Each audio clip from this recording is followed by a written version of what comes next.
104 tahun 2023.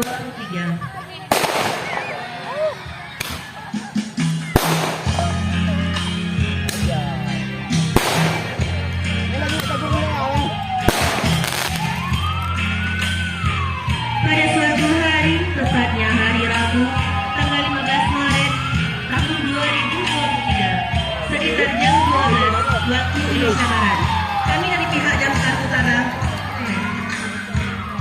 telah terjadinya kebakaran di salah satu rumah masyarakat Gampong Ulu, Kecamatan Kabang, Kabupaten Bira. Personil damkar langsung bergegas ke lokasi kejadian dengan memakai alat pelindung muka. Di sana kami melihat api yang begitu besar sedang membakar sebuah rumah penduduk. Dan kami pun segera mengevakuasi barang dan memadamkan sumber api tersebut.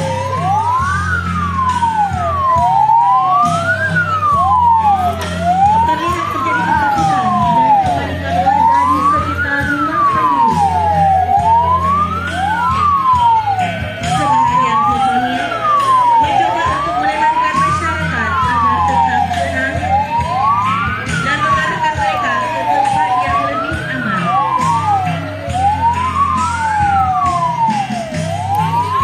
Terlihat banyak anak-anak menuju ke lokasi kebakaran, tetapi diamankan oleh personil damkar dan mengarahkan mereka ke tempat yang lebih aman.